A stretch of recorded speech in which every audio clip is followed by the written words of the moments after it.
You swore you'd never date another emotionally unavailable man, never again fall for the charm that disappears, never tolerate the hot and cold games. And yet, here you are. Different name, same pattern. Your friends see it, you see it, but something keeps pulling you back. This isn't weakness. This is trauma bonding. And your brain is literally addicted to familiar pain. This isn't about being stupid or having no self-respect. Some of the smartest, most successful women repeatedly choose men who hurt them. Because this pattern has nothing to do with intelligence. It's wired into your nervous system before you were old enough to spell your own name. Let me show you what's really happening. The addiction. You didn't choose trauma bonding is a biological attachment formed through cycles of abuse and intermittent reinforcement. He's cold, then warm, cruel, then sweet, distant, then obsessed with you. Your brain doesn't register this as dysfunction. It registers it as intense love. Here's the neuroscience.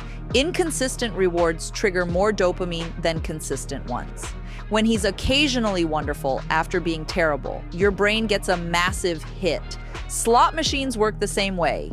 You keep pulling the lever because sometimes it pays out. And when it does, the high is incredible. You're not choosing him. Your dopamine system is choosing him. And it's been trained since childhood to recognize this pattern as love.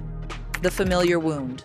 Close your eyes and think about your father or whoever raised you. How did they show love? Was it consistent or unpredictable, warm or distant, present or absent, conditional or freely given? Now think about the men you choose. Notice any similarities? Your subconscious is trying to complete an unfinished story. The love you couldn't earn as a child, you're still trying to earn as an adult.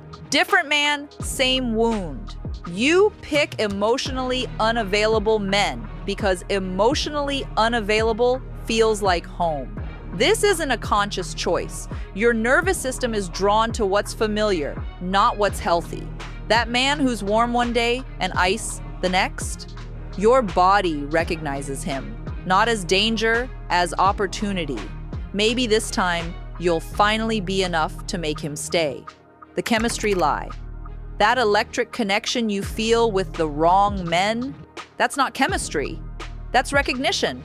Your trauma recognizing his trauma.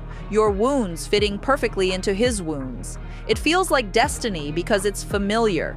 The good guy, stable, consistent, available, feels boring. Wrong, no spark. But that's because he doesn't trigger your nervous system. He doesn't activate your anxiety, which you've learned to interpret as passion. He doesn't make you chase, which you've learned to interpret as desire. Real love feels calm, safe, sometimes even boring at first, because healthy love doesn't come with the adrenaline rush of wondering if he'll text back, if he really likes you, if he'll stay. You're mistaking anxiety for attraction. And that mistake keeps you choosing chaos over connection. The fixer fantasy. There's a story running in your head. You see his potential, his wounds, the man he could be if someone just loved him enough. And that someone is you. This is the fixer fantasy. The belief that your love can heal him. That underneath his unavailability, coldness, or cruelty is a man waiting to be unlocked. You'll be the exception, the one who finally breaks through. But here's the truth. You cannot love someone into being emotionally available.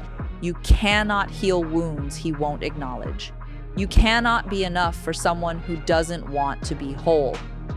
The fixer fantasy keeps you focused on his potential instead of his reality. It keeps you invested in who he might become instead of walking away from who he actually is. And it costs you years waiting for a transformation that isn't coming.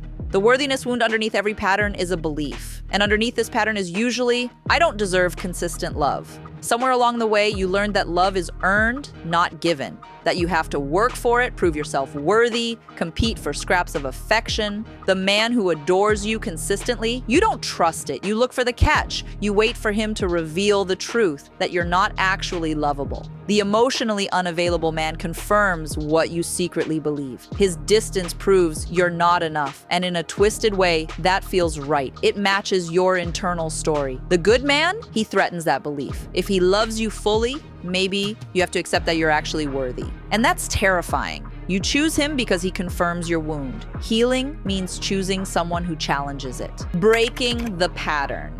This pattern will repeat until you interrupt it consciously. Here's how. Step 1. Name your type.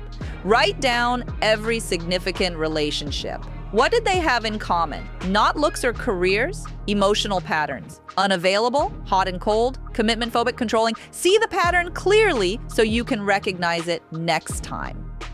Step 2, feel the boredom. The healthy guy will feel boring at first. Sit with it. That boredom is actually your nervous system not being triggered. It's safety that you've never learned to trust. Give it time. Attraction can grow when you're not in survival mode. Step 3, track the anxiety. When you feel intense chemistry, immediately pause. Ask, am I excited or am I anxious? If your stomach is in knots, if you're obsessing over his texts, if you feel like you're on a roller coaster, that's not love. That's your trauma recognizing a familiar pattern. Step 4, heal the original wound. The pattern won't stop until you address what started it. Therapy, inner child work, understanding your attachment style, this is where real change happens.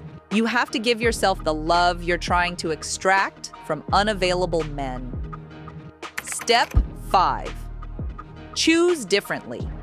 Once, just once, choose the man who's available. The one who texts back.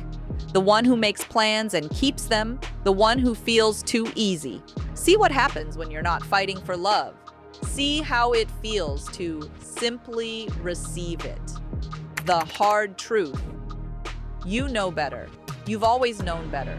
Your brain knows he's wrong. Your friends know he's wrong. But your nervous system doesn't care about logic. It cares about familiar. Breaking this pattern means tolerating the discomfort of unfamiliar. It means sitting with the boredom of stability. It means grieving the fantasy that you could fix him, earn him, finally be enough for someone who was never capable of seeing your worth. It means choosing yourself over the addiction. Conclusion. You're not stupid for choosing him. You're wounded, and wounds heal when they're understood, not when they're shamed. The pattern makes sense when you trace it back. The little girl who learned love was inconsistent is now the woman drawn to inconsistent men. She's still trying to rewrite that story, still hoping this time she'll be enough. But here's what she needs to hear. You were always enough. You were enough then, and you're enough now. You don't need to earn love from someone incapable of giving it. Choose differently, just once. See how it feels to be with someone who chooses you back without games, without conditions, without making you prove your worth. You deserve that. You always did. If this spoke to something deep in you, subscribe for more psychology that actually explains your patterns. Comment below. What's the pattern you keep repeating? It's time to break the cycle, starting